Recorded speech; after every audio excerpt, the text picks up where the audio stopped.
जय गुरु जी। अग्नि यज्ञ, देव यज्ञ और ब्रह्म यज्ञ आदि का वर्णन, भगवान शिव के द्वारा 7 वारों का निर्माण तथा उनमें देव आराधन से विभिन्न प्रकार के फलों की प्राप्ति का कथन। ऋषियों ने कहा, प्रभु, अग्नि यज्ञ, देव यज्ञ, ब्रह्म यज्ञ, गुरु पूजा तथा ब्रह्म तृप्ति का हमारे समक्ष क्रमशः वर्णन कीजिए। सूजी बोले, महर्षियों, गृहस्थ पुरुष अग्नि में सायंकाल और प्रातःकाल जो चावल आदि द्रव्य की आहुति देता है उसी को अग्नि यज्ञ कहते हैं। जो ब्रह्मचर्य आश्रम में स्थित है उन ब्रह्मचारियों के लिए समिधा का आधान ही अग्नि यज्ञ है। वे समिधा का ही अग्नि में हवन करें। ब्राह्मणों, ब्रह्मचर्य आश्रम में निवास करने वाले द्विजों का जब तक विवाह ना हो जाए और वे उपासन अग्नि की प्रतिष्ठा ना कर लें, तब तक उनके लिए अग्नि में समिधा की आहुति, व्रत आदि का पालन तथा विशेष यज्ञ आदि ही कर्तव्य है। यही उनके लिए अग्नि यज्ञ है। द्विजों, जिन्होंने बाह्य अग्नि को विसर्जित करके अपने आत्मा में ही अग्नि का आरोप कर लिया है, ऐसे वानप्रस्थियों और सन्यासियों के लिए यही हवन या अग्नि यज्ञ है कि वे विहित समय पर हितकर, परिमित और पवित्र अन्न का भोजन कर लें।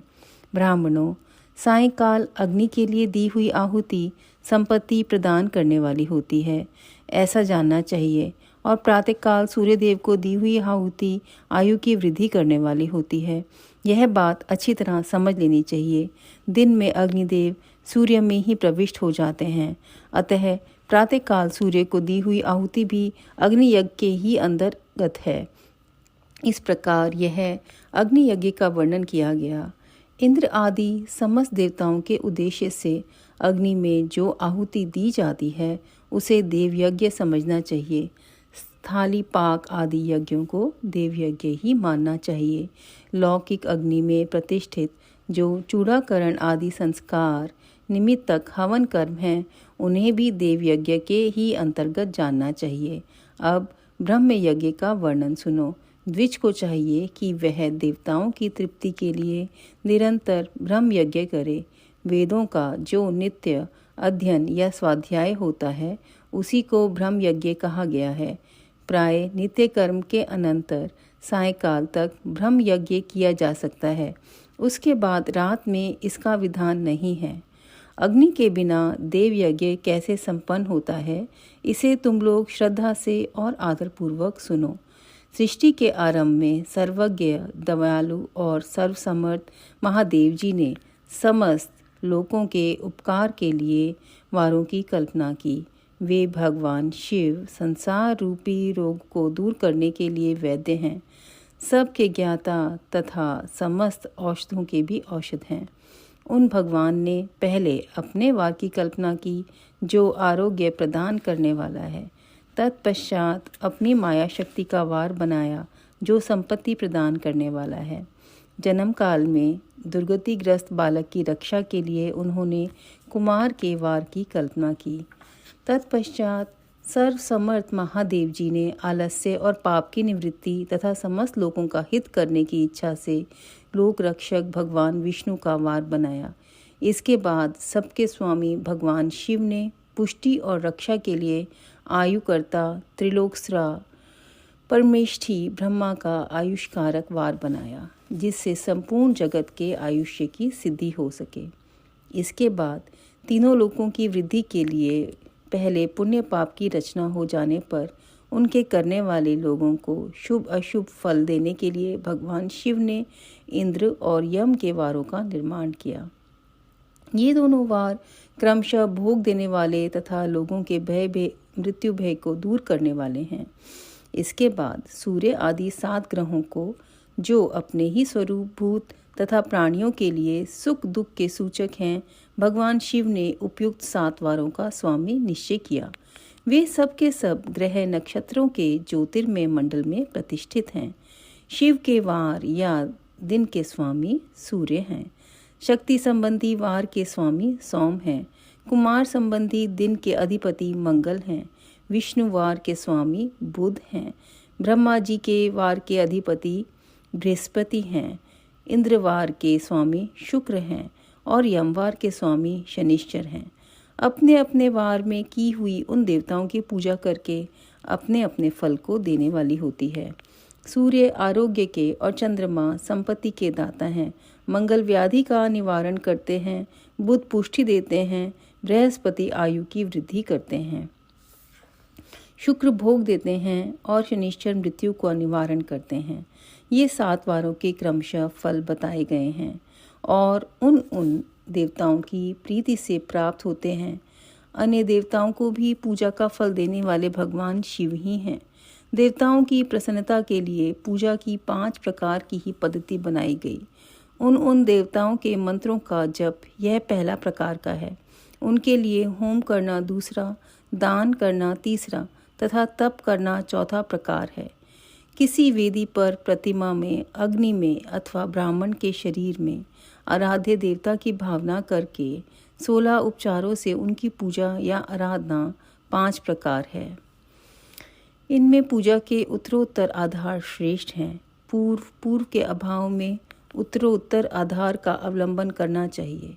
दोनों नेत्रों तथा मस्तक के रोग में और कुष्ठ रोग की शांति के लिए भगवान सूर्य की पूजा करके ब्राह्मणों को भोजन कराएं। तदंतर 1 दिन, 1 मास, 1 वर्ष अथवा 3 वर्ष तक लगातार ऐसा साधन करना चाहिए। इससे यदि प्रबल प्रारब्ध का निर्माण हो जाए तो रोग एवं जरा आदि रोगों का नाश हो जाता है। इष्ट देव के नाम मंत्रों का जप आदि साधन वार आदि के अनुसार फल देते हैं। रविवार को सूर्य देव के लिए, अन्य देवताओं के लिए तथा ब्राह्मणों के लिए विशिष्ट वस्तु अर्पित करें। यह साधन विशिष्ट फल देने वाला होता है तथा इसके द्वारा विशेष रूप से पापों की शांति होती है। सोमवार को विद्वान पुरुष संपत्ति की प्राप्ति के लिए लक्ष्मी आदि की पूजा करें तथा सपत्नीक ब्राह्मणों को घृत पक्व अन्न का भोजन कराएं।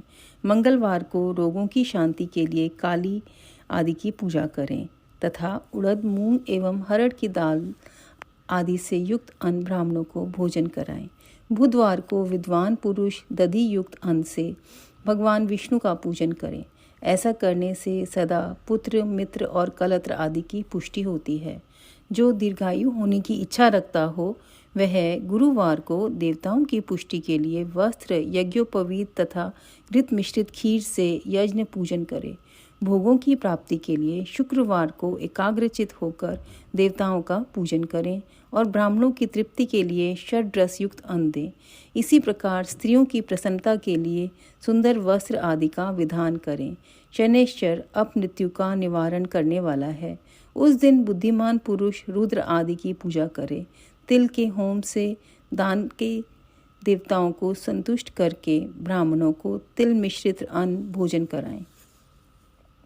जो इस प्रकार देवताओं की पूजा करेगा वह आरोग्य आदि फल का भागी होगा।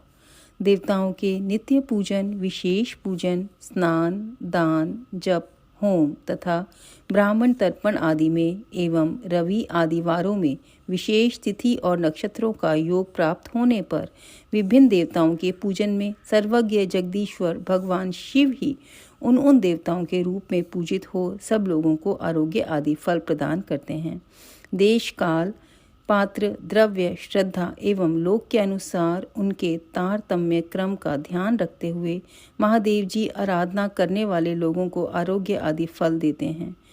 शुभ मांगलिक कर्म के आरंभ में और अशुभ अंत्येष्टि आदि कर्म के अंत में तथा समृद्धि के लिए सूर्य आदि ग्रहों का पूजन करें। इससे सिद्ध है कि देवताओं का यज्ञ संपूर्ण अभीष्ट वस्तुओं को देने वाला है। ब्राह्मणों का देव यज्ञ कर्म वैदिक मंत्र के साथ होना चाहिए। यहाँ ब्राह्मण शब्द क्षत्रिय और वैश्य का भी उपलक्षण है। शूद्र आदि दूसरों का देव यज्ञ तांत्रिक विधि से होना चाहिए। शुभ फल की इच्छा रखने वाले मनुष्यों को 7 ही दिन अपनी शक्ति के अनुसार सदा देव पूजन करना चाहिए। निर्धन मनुष्य तपस्या, व्रत आदि के कष्ट सहन द्वारा और धनी धन के द्वारा देवताओं की आराधना करे। वह बार बार श्रद्धापूर्वक इस तरह के धर्म का अनुष्ठान करता है और बारंबार पुण्य लोकों में नाना प्रकार के फल भोग कर पुनः इस पृथ्वी पर जन्म ग्रहण करता है। धनवान पुरुष सदा भोग सिद्धि के लिए मार्ग में वृक्ष आदि लगाकर लोगों के लिए छाया की व्यवस्था करे, जलाशय, कुआं, बावली और पोखरे बनवाए, वेद शास्त्रों की प्रतिष्ठा के लिए पाठशाला का निर्माण करे तथा अन्य अन्य प्रकार से भी धर्म का संग्रह करता रहे।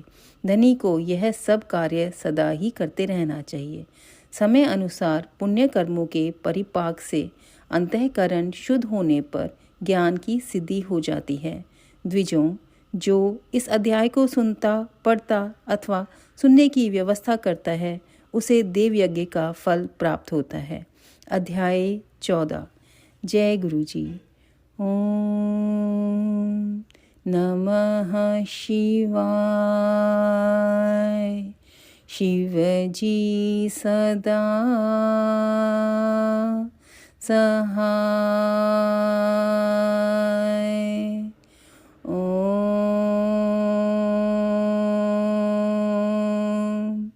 नमः शिवाय।